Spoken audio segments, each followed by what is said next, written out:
अस्सलाम वालेकुम। कैसे हैं दोस्तों आप?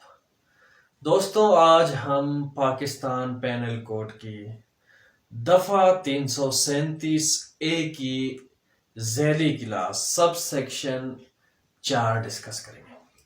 इस सेक्शन में शजाए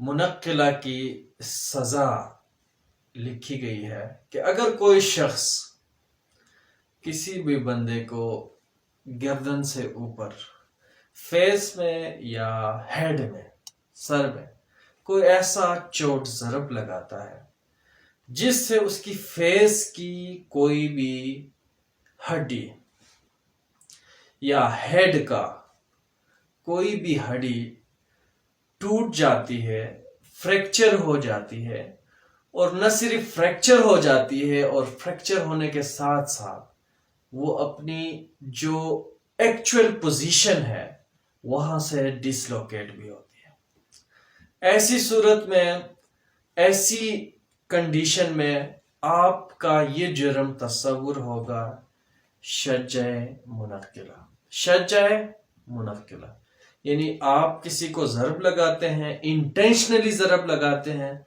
और वो इंटेंशनली ज़रब से किसी बंदे की चेहरे में कोई हड्डी या सर में कोई भी हड्डी फ्रैक्चर हो जाती है। फ्रैक्चर होने के साथ वो अपनी जगह से, एक्चुअल पोजीशन से हट जाती है, डिसलोकेट होती है।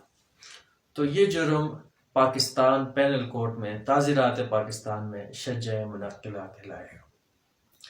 अभी इसकी जो सजा है वो सेक्शन 337 ए की सब सेक्शन 4 में दर्ज है कि अगर कोई शख्स इस तरह का जुर्म इंटेंशनली, इरादतन सरजद करता है या उससे सरजद हो जाती है तो ऐसे शख्स को 10 साल तक की कैद हो सकती है।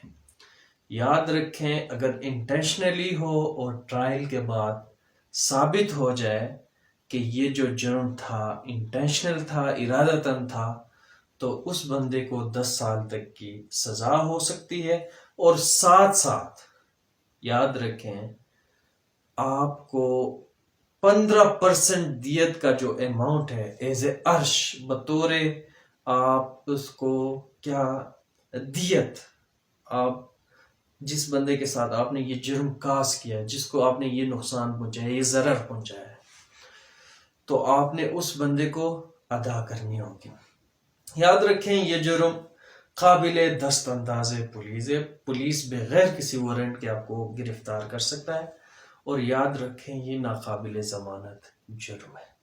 लेकिन मैंने पिछले बार भी आप लोगों को बताया था कि कोई भी जुर्म चाहे 302 भी हो, लेकिन इसमें ज़मानत होती है। ज़मानत के लिए शराइत ये हैं कि भाई आपने कोर्ट को बावर करना है, कोर्ट को आपने श्योर करना है कि भाई मैं आपकी रूबरू हर जो पेशी में सरेंडर करूंगा अपने आप को।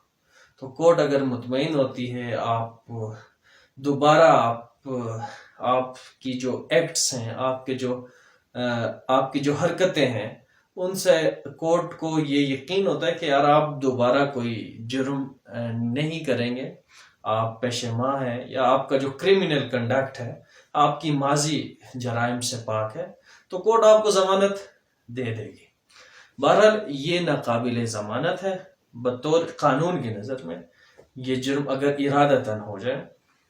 दूसरा ये है कि ये काबिले दस्त अंदाज पुलिस है। बाकी जो है हर एक जुर्म जो है कंपाउंडेबल होता है, सिवाय ऐसे जराइम के जो फसाद फिल अर्ज के ज़ुमरे में आते हो।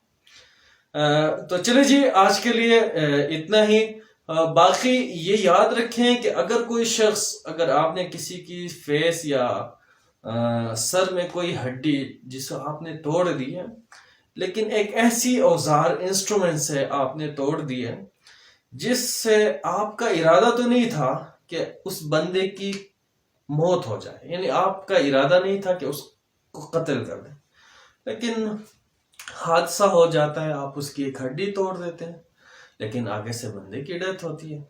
आपका इरादा सिर्फ उसको जख्मी पहुंचाने का था, या आपने गुस्से में, आपका वो सीवियर इंटेंशन नहीं था जो होता है।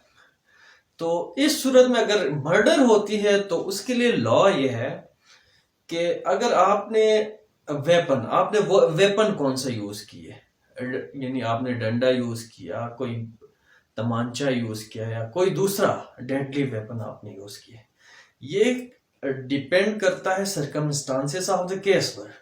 یہ اس سچویشن پہ ڈیپینڈ کرتا ہے کہ آپ نے کس چیز سے حملہ آور ہوئے ہیں.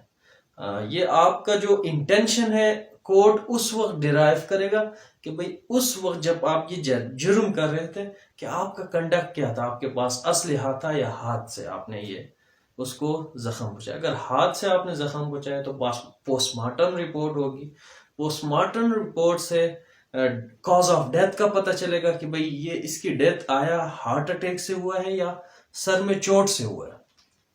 تو یہ بھی امپورٹنٹ ہے. تو چلیے باقی جو ہے سیکشن ہم بعد میں ڈسکس کریں گے. آج کے لیے اتنا ہی. مجھے دیجیے بہت سارا خیال رکھیں. اللہ حافظ. بائے.